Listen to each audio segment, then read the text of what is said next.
गायत्री महामंत्र एक बार मेरे साथ दोहराओ। ओम भूर्भुवः स्वः तत्सवितुर्वरेण्यं भर्गो देवस्य धीमहि धियो यो नः प्रचोदयात्। कल दो बातों पर समझा रहे थे, एक साधना और दूसरा तपश्चर्या। साधना किसको कह रहे हैं? गांठ बांध लेना। शारीरिक जितने भी संयम हैं उनको साधना कहते हैं। शरीर से साधना होती है और संयम चार बताए थे कल आपको। इंद्रिय संयम, अर्थ संयम, समय संयम और विचार संयम। इसको तपश्चर्या बोलते हैं।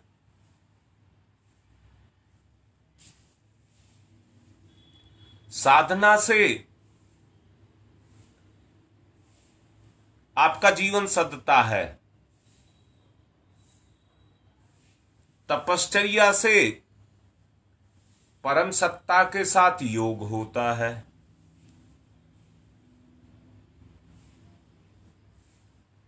आत्मा परमात्मा का मिलन होता है। संयमी जीवन व्यतीत करना ही योगाभ्यास कहा जाता है और उसका सबसे अच्छा तरीका कल आपको बताने का प्रयास किया था।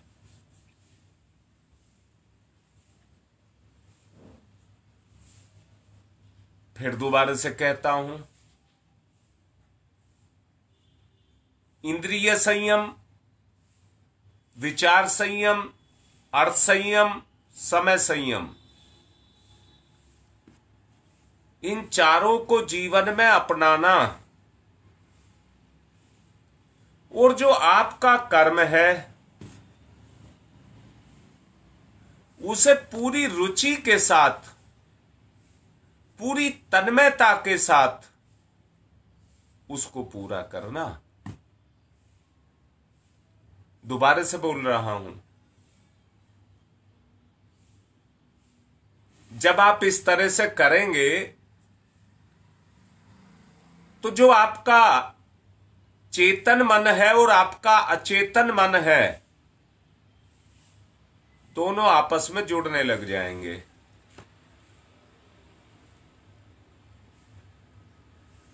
चेतन की क्रियाशीलता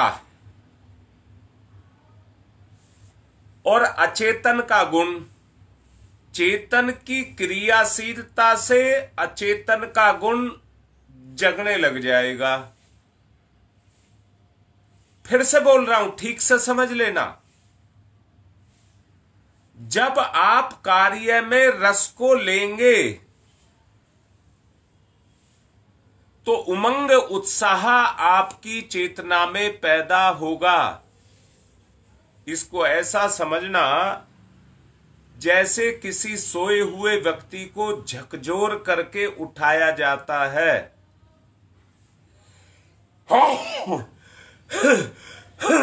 या कहिए सोए हुए गुण को गुदगुदी करके उठाया जा रहा है।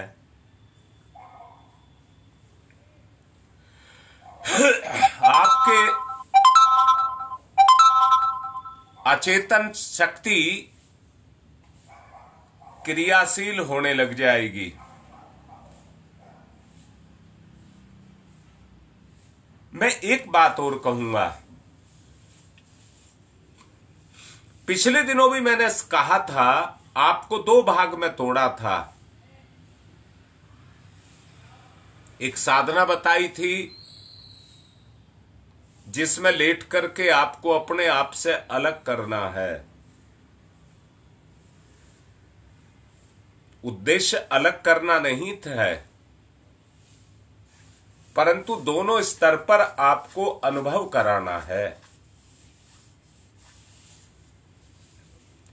संसार की सत्ता समाप्त करिए, यह सबसे अच्छा तरीका है कि संसार की सत्ता को समाप्त कर दीजिए। जो कुछ हूं वो मैं हूं, ताकि ना कोई व्यक्ति, ना कोई पदार्थ, ना कोई और किसी तरह का सुख आपको दिखाई दे। उस स्तर पर चले जाओ, यानी कि आपको सुख भी ना दिखाई दे। फिर एक किसी केंद्र को पकड़ो। किस केंद्र को पकड़ो? सूर्य को पकड़ लो, शिव को पकड़ लो, गुरु को पकड़ लो, किसी एक को पकड़ लो। सूर्य को पकड़ा तो सूर्य कैसा है, उसका स्वरूप कैसा है, उसका स्वभाव कैसा है, उसका अनुशासन कैसा है।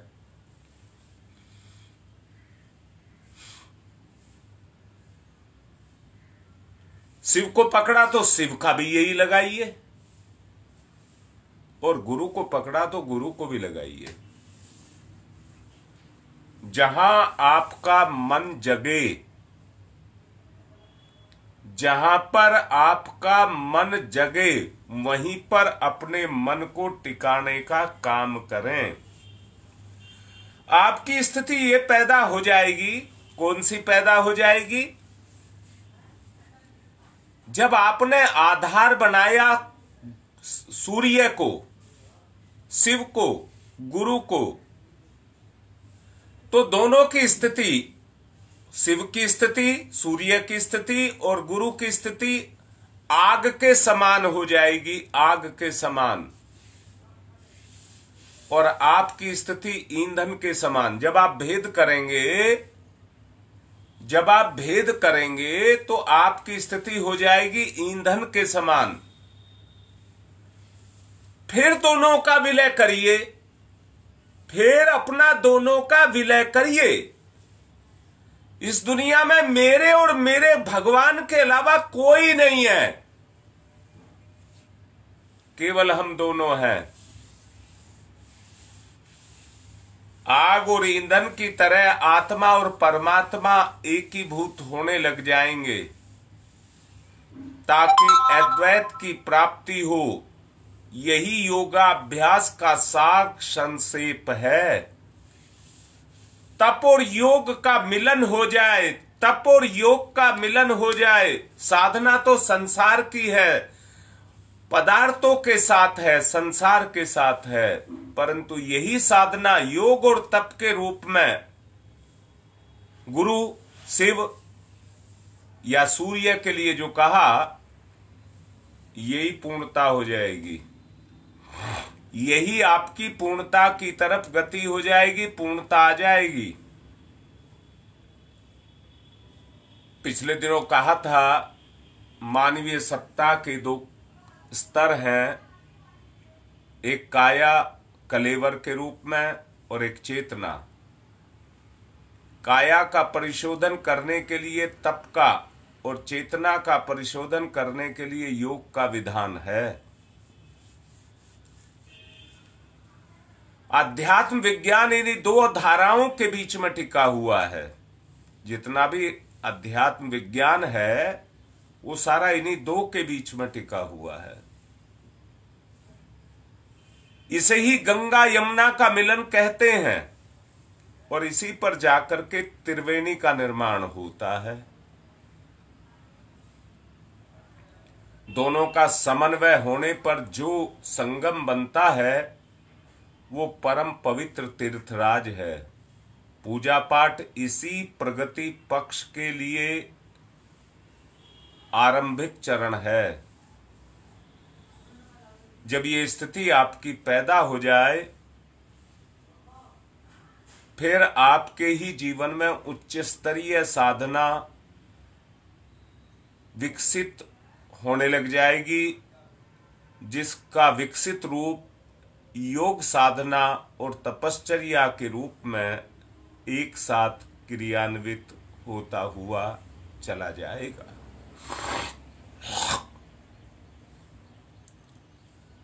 जैसा आपको कितनी बार कहा जा चुका है,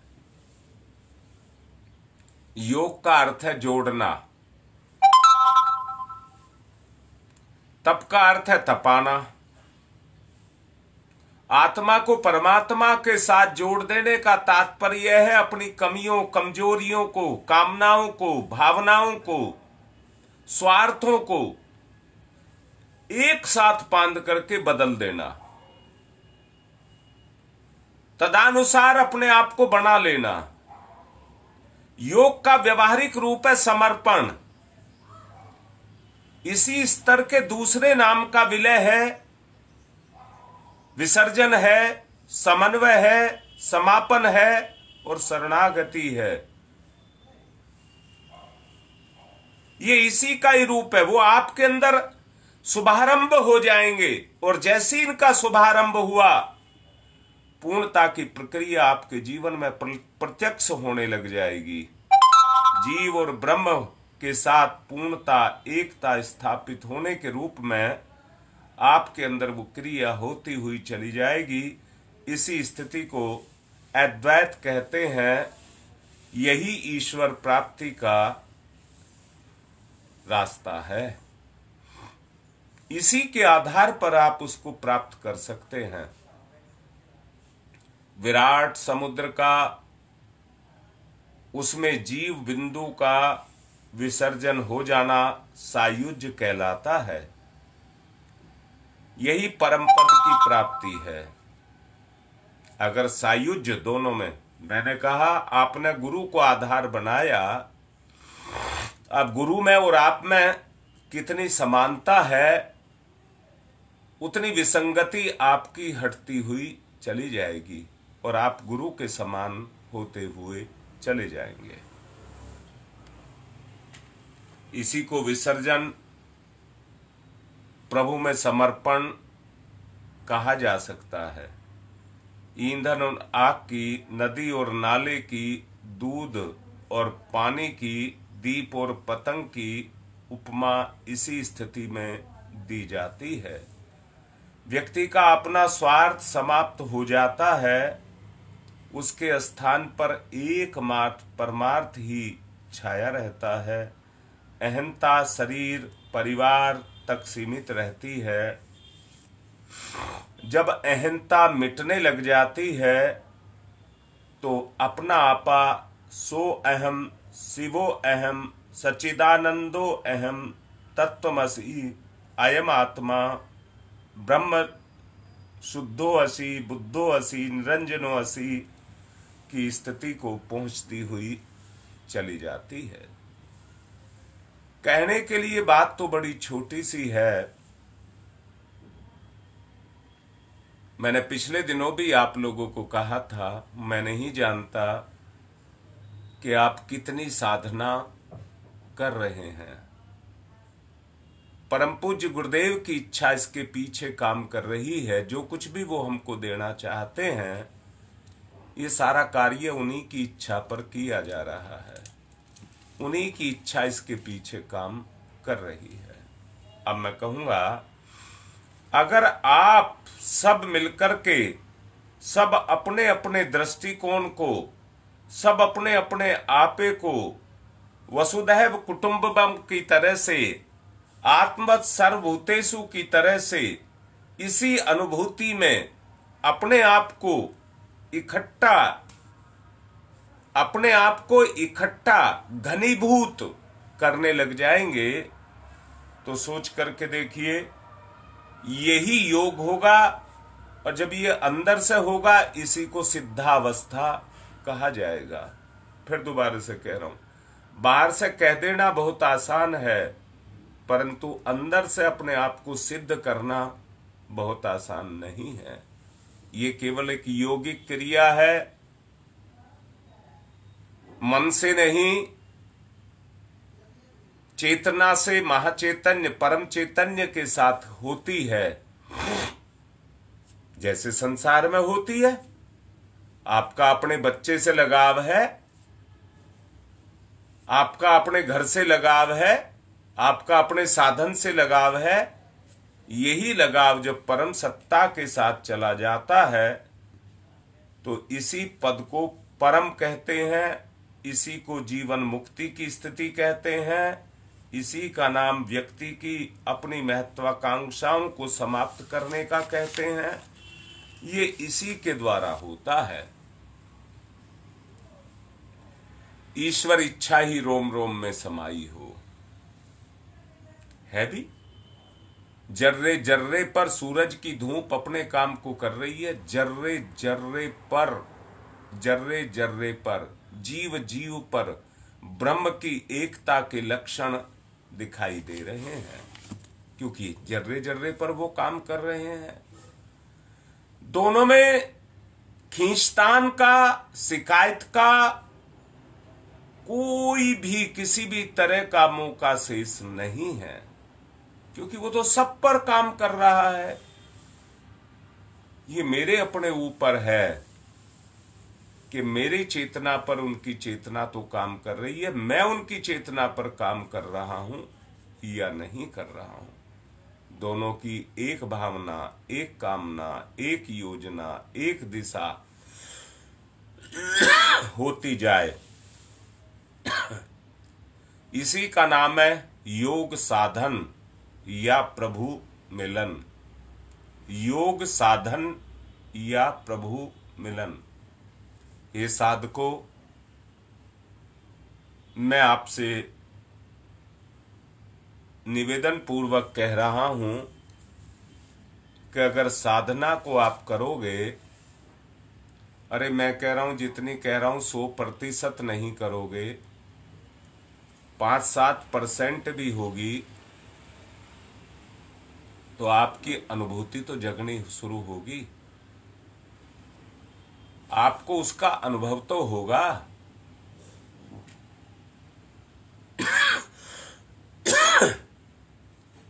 लगनशील की आवश्यकता है।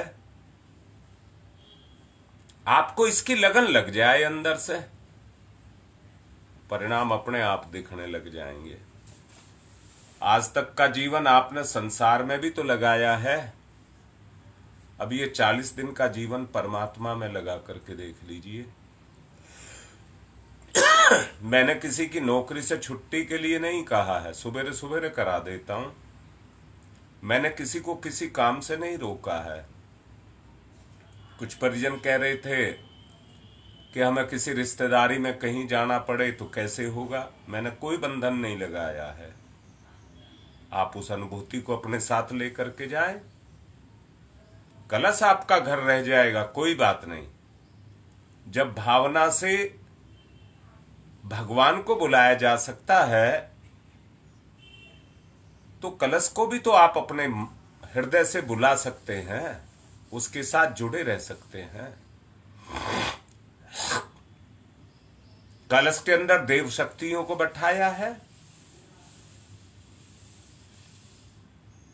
उस देवत्व को अपने अंदर भी तो जागृत कर सकते हैं। योग चेतना का विषय है, इसी का चिंतन की प्रधानता है। जो बात बोल रहा हूं, मैंने कहा था हमारा मन हर वक्त कुछ ना कुछ ढूंढता रहता है, इसी को चिंतन कहते हैं। जिसको हम नहीं करते हैं वो अपने आप ही चलता रहता है, उसको चिंतन कहते हैं। चेतना शरीर और मन पर चढ़े हुए जो कसाय कलमश हैं, उनकी अशुद्धियों को आग बन करके तपा करके शुद्ध करती जाती है। खदान में से निकलने वाली मिट्टी कच्ची होती है, जिस तरह से धातुओं को अलग कर दिया जाता है, ऐसे ही संसार धातु का मैंने नाम लिया है, जो धातु मिट्टी से निकलती है उसको संस्कार किया जाता है। और क्या संस्कार किया जाता है? उसका अग्नि संस्कार किया जाता है। मिट्टी जल करके अलग हो जाती है और धातु पिघल करके अलग हो जाती है। उसी का शोधन करते हैं। ये वही शोधन की प्रक्रिया है। तपश्चर्या के माध्यम से अपने आप का, अपनी कच्चेपन का, अपनी कमजोरी का बाहर निकालना, इस भट्टी में तपा करके अपने आप को शुद्ध करना। उसी प्रकार तपश्चर्या से जीवन शोधन का उद्देश्य पूरा होता है। जागृत और शोधित आत्मा समस्त शक्तियों से विभूषित और विशेषताओं का परिचायक होती है। जो ईश्वर जिसके अंदर जितने अंशों में विराजमान होता है, उतनी ही सिद्धावस्था उसको मिलती हुई चली जाती है। तप से सिद्धियां मिलती हैं और योग से रिद्धियां मिलती हैं। जीवन में इन्हीं को सिद्धि और रिद्धि कहते हैं। सिद्धियां आत्मिक होती हैं। इन दोनों की उपलब्धि योग और तप की समन्वित साधना पर निर्भर करती हैं। आप में वो क्षमताएं पैदा होती हुई चली जाती हैं। जो चाहा वो पूरा होकर के रहेगा। इतनी शक्ति आपके अंदर पैदा हो जाएगी कि जो चाहा वो पूरा होकर के रहेगा। चेतना को जीव ब्रह्म की एकत्व स्थिति में, अद्वैत अवस्था में पहुंचा देने का उद्देश्य पूरा करने के लिए कुछ साधना प्रयोगों की आवश्यकता पड़ती है। बता तो मैं बहुत अपनी तरफ से आसान आसान साधनाएं आपको रहा हूं, जो आप मस्ती के साथ कर्म करते हुए पूरा कर सकते हैं। पर यह आपके ऊपर है कि सुनने के बाद आप क्या करते हैं। आप इसको सुनने के बाद क्या करते हैं। जब आपकी अंदर से शक्ति जगेगी, मैं करूंगा, और आप, मैं फिर से कहता हूं, अपने ही कुकर्म है जो रुकावट पैदा बन करके खड़े होते हैं। सबके में होते हैं, सबके में होते हैं, अपने ही कर्म हैं। मैं फिर से कह रहा हूं, कर्म के दो स्वरूप हैं। अच्छे कर्म है तो अच्छा प्रभाव देंगे, बुरे कर्म है तो बुरा प्रभाव देंगे। वो तो कर्म का स्वभाव है। जैसा स्वभाव डाल करके आपने कर्म को किया है, वो वैसा ही प्रभाव देगा। चेतना से क्रियाशीलता को अपना करके उनको दूर किया जाए। उच्च स्तरीय गायत्री साधना, इसी को पंचकोशी साधना कहा गया है। परम पूज्य गुरुदेव ने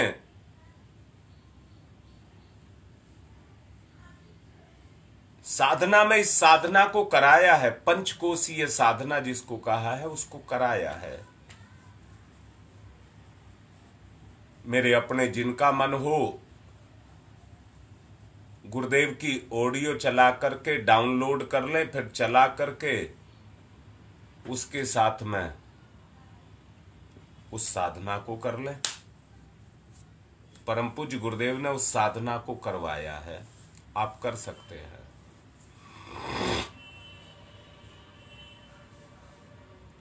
साधना विधानों की संख्या तो असीम है, पर परम पूज्य गुरुदेव ने उनकी 5 बताई है।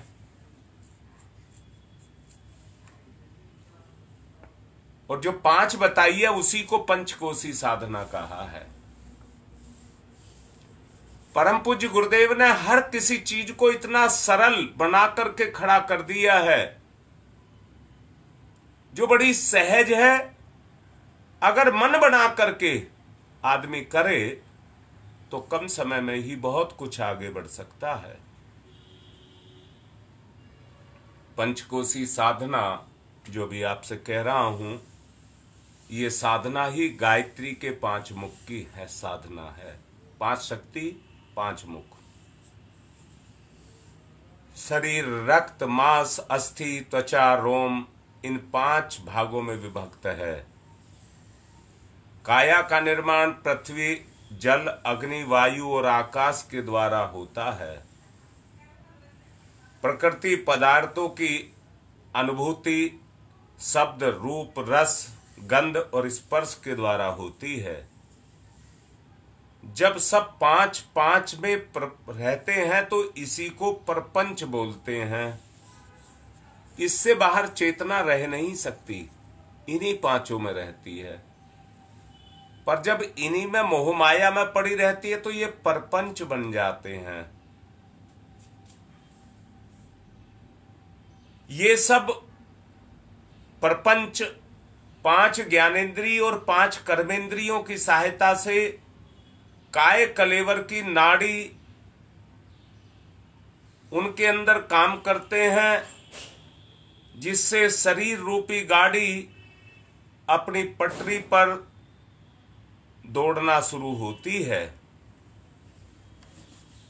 सूक्ष्म कर शरीर के भी 5 विभाग हैं।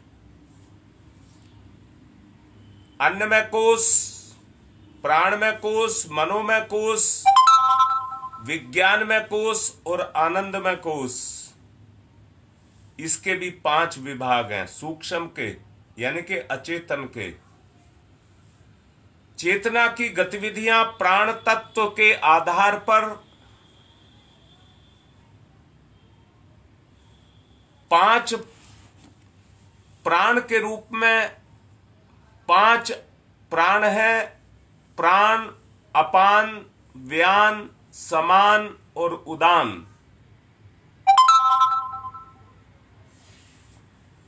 इनके रूप में विभक्त है और काम करती है। जो इन्हीं को सहायक प्रक्रिया बना करके इन्हीं के द्वारा अपने कर्मों को करते हैं। मैं यहां ये कहूंगा, आप ज्यादा बारीकी में ना जा करके अगर अपनी साधना के द्वारा अपने प्राण को उस तत्व के साथ जोड़ते हैं तो जैसे पेट में खाया गया भोजन पेट 5 कोषों में अपने आप तोड़ देता है। नाक से लिया गया प्राण अपने आप जाकर के आपके जीवन में शरीर में क्रियाशील हो जाता है। जब आप अपनी भावना से उसके साथ जुड़े रहते हैं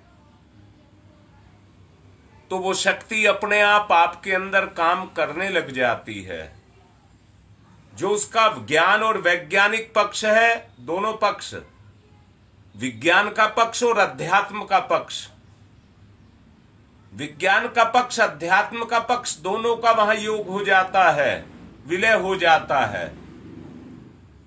क्या पेट का काम केवल भोजन को पचाना ही है? वो दोनों काम एक साथ करती है। क्या प्राण का काम एक ही है कि जीवन को केवल जिंदा रखे? ना, वो भी दोनों काम अपने अपने अपने आप करती है। ये सारे काम, सारी गतिविधियां, सारी विशेषता और विभूतियों के रूप में अपने आप क्रियाशील हो जाती हैं। जिन 5 विभागों में इनको विभक्त किया गया है उन्हें पंचकोश कहते हैं।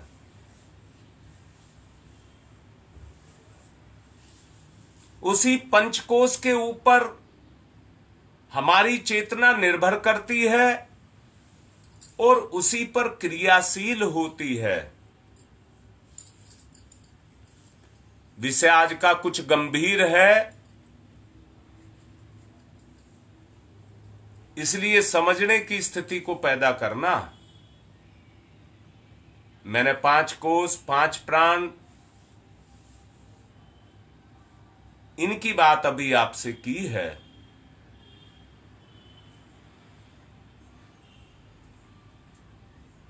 कोष शक्ति के भंडार होते हैं, प्राण से वो क्रियाशील होते हैं।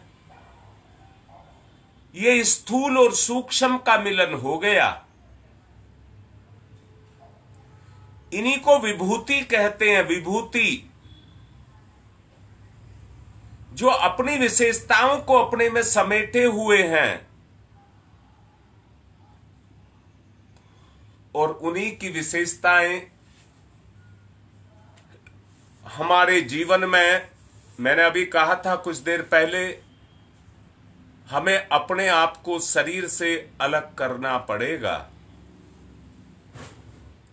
दो अलग अलग क्षेत्रों में जब ये क्रिया होने लग जाती है, जैसा अभी कुछ देर पहले मैं बोल रहा था, शुरू में बोल रहा था, शरीर से साधना, मन से संयम।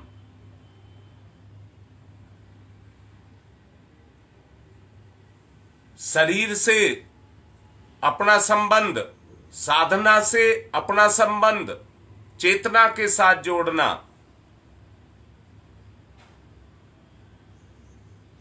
संयम के द्वारा जो विकार है वो हटेंगे तो योग पैदा होगा।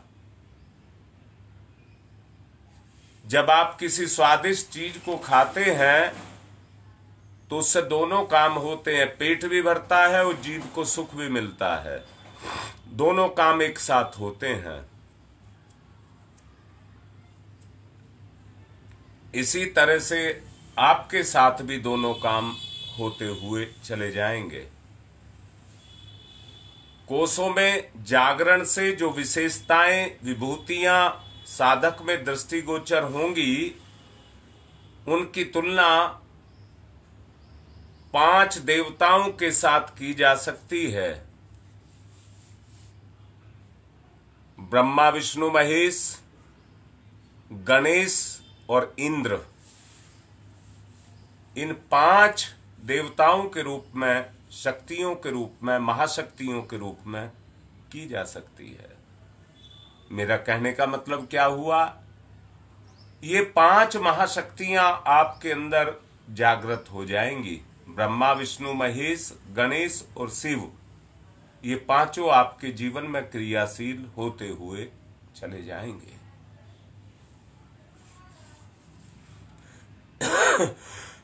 और इन 5 देवताओं की अनुकंपा आपको मिलती चली जाएगी और समझ लेना, इनकी कृपा ही आपके लिए आपको सिद्ध अवस्था तक लेकर के जाएगी।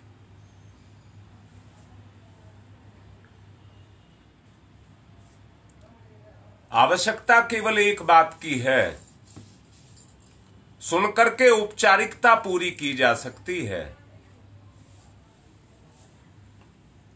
अगर खाया गया, पचाया नहीं गया तो काम नहीं आएगा। पढ़ा गया, अगर समझ में नहीं उतरा तो काम नहीं आएगा। जब किया गया, भावना नहीं जुड़ी तो बेकार जाएगा। कारगर तभी सिद्ध होगा जब बराबर दोनों क्रियाएं साथ साथ चलेंगी, तभी उसको कारगर आप कह सकते हैं। मैं बहुत अच्छे से कह रहा हूं, ये अवस्था है एक दूसरे में अपने आप को ढाल लेना, एक दूसरे को अपने आपे में ढाल लेना, एक रूप हो जाना। दोनों आपस में मिलकर के अपने भेदों को मिटा लें, ना मैं रह जाऊं, ना तू रह जाए, दोनों मिलकर के एक हो जाएं। मैं आगे नहीं बढ़ने की बात सोच रहा हूं, जितना कहा गया है उतने को ही रगड़ने की बात सोच रहा हूं, जो अभी कहा गया है, क्योंकि ये बड़ा आसान नहीं है, समझ नहीं आता है, क्योंकि देखा नहीं है। गुप्त रूप से संसार में भी है, मेरे अंदर भी है। प्रकट रूप से उसको क्रियाशील करना है, प्रकट भी करना है और क्रियाशील भी करना है।